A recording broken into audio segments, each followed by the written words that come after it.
नमस्कार, बंसल न्यूज की खास पेशकश में आप सभी का स्वागत है। मैं हूं भागीरथ साहू।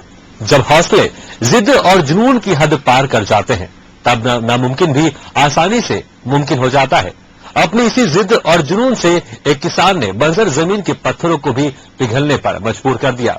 एक कठोर जमीन अब चंदन की खुशबू से महक रही है। खिलखिला उठी है बंजर भूमि,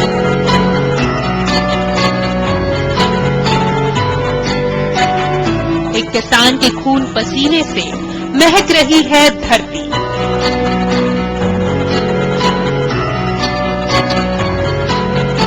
मेहनत बनी उसका जुनून,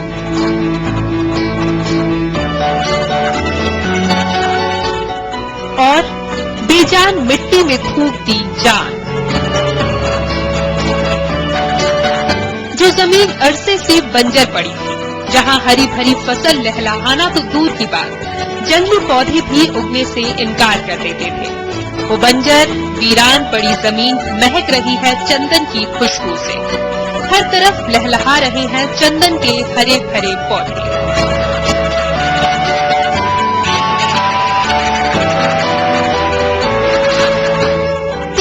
पहले इस जमीन को देखकर ये अंदाजा लगाना भी मुश्किल था कि कभी यहाँ हरियाली होगी, लेकिन खंडवा के अभय जैन ने अपनी इच्छा शक्ति से ऐसे बीज रोपे जिसने पूरे इलाके की तकदीर ही बदल दी।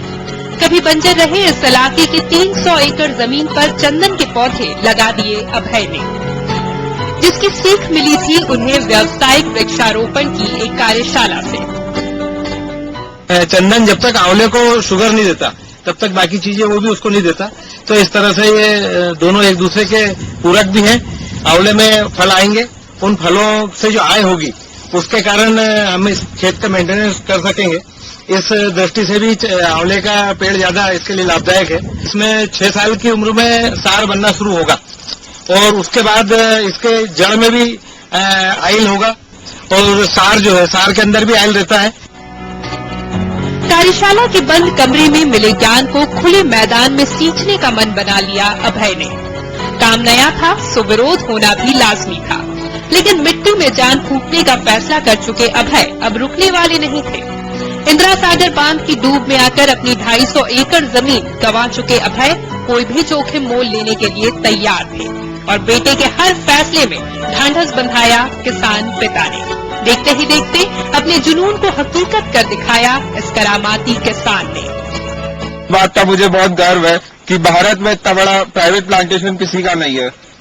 अभी मैं सिविल इंजीनियरिंग कर रहा हूँ, तो आने वाले समय में मैं अपना बिजनेस कंस्ट्रक्शन में करूंगा, और साथ ही उसमें से जो पैसा निकलेगा उसको जो मेरे दादाजी और पापा ने काम निकाला है, इसको उसी पैसे से बढ़ाऊंगा, और इसके इसके रखरखाव में अपनी पूरी ताकत लगा के इसका रखरखाव सुरक्षा करेंगे।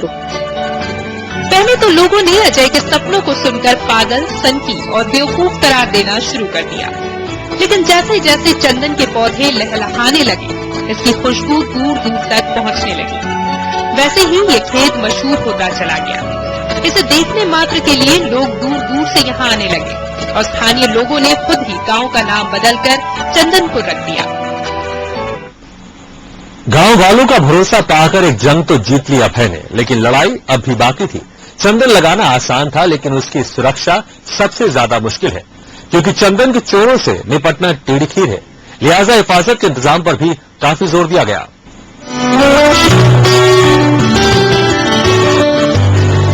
चंदन के पेड़ों से जब गुलजार होंगे ये खेत, उस वक्त इसकी सुरक्षा सबसे बड़ी चुनौती होगी। खुद अभय भी इस बात से अनजान नहीं। चंदन चोरों से अपने खेत को महफूज रखने के लिए हर पेड़ पर एक सेंसर लगाया जाएगा। इसके अलावा 50 गनमैन, डॉग स्क्वाड और घुड़सवार 24 घंटे तैनात होंगे। इसकी सुरक्षा का मुख्य मुद्दा है। सुरक्षा में हमने इसके चारों तरफ 15 फीट ऊंची दीवार, हर झाड़ के अंदर सेंसर, इसमें डॉग स्क्वाड, गनमैन, और पूरी तरह से इसको Z+ सुरक्षा जो प्रधानमंत्री और राष्ट्रपति की होती है उस तरह से इसकी पूरे सिक्योरिटी गार्ड से, डॉग स्क्वाड से पूरी इसकी सिक्योरिटी करेंगे। चंदन की खेती को बढ़ावा देने में अब सरकार भी पीछे नहीं है। यही वजह है कि चंदन को बेचने के लिए नियम भी शिथिल कर दिए गए हैं। अभय जैसे किसानों को बढ़ावा देने के लिए सरकार और भी कई व्यवस्था करने जा रही है।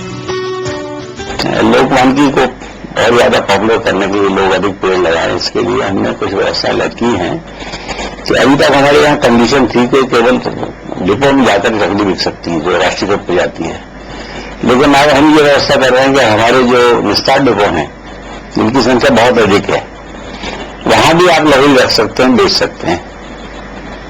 और वन विभाग बेचकर या तो निश्चित कीमत पर खरीद लेता वन विभाग, और अगर वो कीमत आपको स्वीकार नहीं है तो फिर ऑप्शन करके और जो पैसा है वो आपको दे देता है। अपने गांव ही नहीं पूरे प्रदेश के लिए अभय एक मिसाल बन गए हैं। इसके जरिए करोड़ों का मुनाफा कमाने जा रहे अभय का एक चुनौती भरा कदम कई और किसानों के लिए उज्जवल भविष्य का संदेश लेकर आया है।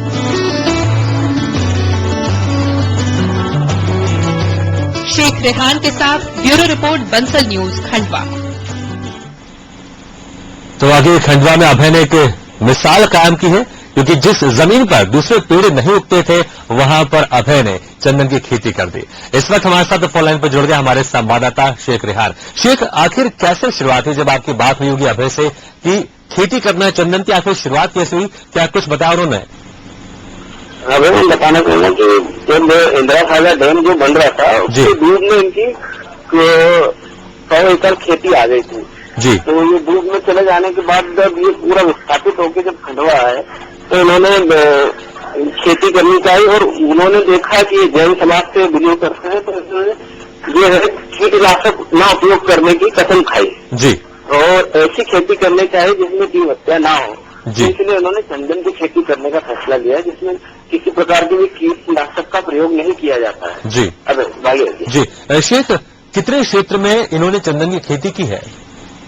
भाई जी बताने के बाद 300 एकड़ में इनका ये चंदन की खेती करने का वो पूरा प्लांटेशन चल रहा है जी। अभी 100 एकड़ में इन्होंने लगभग पूरे चंदन के पेड़ बो दिए हैं। साथ में चंदन को जीवित रखने के लिए चंदन के पेड़ के साथ साथ एक आंवले का पेड़ भी लगाया जा रहा है, जिससे कि ये जो ऊर्जा है वो आंवले के पेड़ से लेता है चंदन का पेड़ और अपनी प्रोग्रेस करता है। जी बिल्कुल। तो चंदन के खेत के बीच में आंवले का पेड़ भी लगाया है अभय ने, ताकि दोनों एक दूसरे को फलीभूत कर सके और जो खेती है वो और बेहतर हो सके। और इस वक्त हमारे साथ खुद वो शख्स फोन लाइन पर जुड़ गया जिन्होंने इस चंदन की खेती का अंजाम दिया है, अभय जी। अभय जी, आपका बहुत बहुत शुक्रिया। माफ कीजिएगा, कांतिलाल जैन है जो कि अभय के पिता है। कांतिलाल जी, कैसे शुरुआत हुई आपकी? कब आपको लगा कि इस तरह की खेती आपको करनी चाहिए? सर, ये विचार आया जी कि हर एक फील्ड में लोग आगे बढ़ रहे हैं जी, लेकिन इंडियन किसान जो है वहाँ के वहीं खड़ा है अभी जी। जितनी प्रोग्रेस आना चाहिए, जितना मतलब वो कैटेगरी पे पहुंचना चाहिए, नहीं पहुंच पा रहा है जी। तब ये विचार किया कि क्यों नहीं मतलब यहाँ चंदन की खेती की जाए जी। जब हमने तलाश किया कि चंदन की खेती फायदेमंद तो है जी, लेकिन आंवले के खेत में चंदन लगाना फायदेमंद है, क्योंकि आंवले से ये जो चंदन का पौधा है जी, ये सुक्रोज खींचता है जी, और आंवले को ग्लूकोज देता है, जी, इसलिए आंवले के खेत वालों को भी चंदन लगाना आवश्यक होता है जी, और चंदन लगाने वालों को भी आंवला लगाना आवश्यक होता है। जी, ये दोनों पौधे एक दूसरे के पूरक हैं, जी, इसलिए चंदन लगाया। और चंदन में क्या है कि इसमें सबसे बड़ा तो ये फायदा है जी, कि हिंदुस्तान का जो चंदन होता है पूरे विश्व में अच्छी क्वालिटी का होता है। जी, इसमें ऑयल परसेंटेज ज्यादा होता है, क्वालिटी अच्छी होती है। जी, विदेशी चंदन से इसकी कीमत करीब 4 गुना अधिक मिलती है। जी, और दूसरे में हिंदुस्तान में चंदन का आयात किया जाता है, जी, जबकि चंदन हिंदुस्तान की चीज है जी, और हिंदुस्तान में बहुतायत हो कि हिंदुस्तान को सप्लाई करना था, सप्लाई जी। निर्यात करना था, लेकिन हिंदुस्तान को आज आयात करना पड़ रहा है। जी, ये गुलामी के 500 साल में कुछ सोच ही नहीं पाए कि हम भी आगे बढ़ना चाहिए, हमको भी, और जो अपनी यहाँ की चीज है उसको तो अपन आत्मनिर्भर बने। जी, बिल्कुल बिल्कुल। कांतिलाल जी, तमाम दर्शक इस प्रोग्राम को देख रहे हैं, वो ये भी जानना चाहेंगे कि जो एक चंदन का पेड़ है उसको कितने साल लगते हैं परिपक्व होने में, और एक पेड़ से कितना क्विंटल चंदन की लकड़ी निकलती है, और इसका बाजार भाव क्या होता है? इसके बारे में आप बताना चाहूंगा जी कि चंदन का पौधा जो है 15 साल में मतलब ये मैच्योर्ड हो जाता है जी, और इसके बाद में इसकी उम्र 200 वर्ष तक है। जी, जितना पुराना पौधा होता जाएगा उतनी उसकी कीमत बढ़ती चली जाएगी। और दूसरे में इसमें जो है चंदन में करीब 3% ऑयल निकलता है जी। और वो चंदन के जो ऑयल की कीमत है वो 1 लाख रुपए किलो से भी अधिक है जी। और दूसरे में इसकी जो जड़ है उसमें 4% ऑयल निकलता है। जी तो सब मिलाकर चंदन की खेती फायदेमंद है जी। चंदन के साथ आंवला लगाने के कारण बिल्कुल। आंवले की खेती भी फायदेमंद हो जाती है जी क्योंकि आंवले में अधिक फलन आती है जी और आंवला सक्सेस हो जाता है। जी तो हर आंवला लगाने वाले कृषक को चाहिए कि वो चंदन के पौधे जरूर लगाए जी। और चंदन वाले लगाने वाले किसान को चाहिए कि वो आंवले के पौधे जरूर लगाए। जी बिल्कुल। कांतिलाल जी बहुत बहुत शुक्रिया इस महत्वपूर्ण जानकारी के लिए। और ये जानकारी उन दर्शकों के लिए काफी फायदेमंद होगी जो इस तरह की खेती करने के बारे में सोच रहे हैं चंदन की। कांतिलाल जी बहुत बहुत शुक्रिया हमसे बात करने के लिए। और शेख रिहान हमारे संवाददाता हमारे साथ जुड़े हुए थे फोन लाइन पर। शेख आपके बहुत बहुत शुक्रिया। यहाँ लेते छोटा सा ब्रेक के बाद भी जारी है खास खबरों का सिलसिला।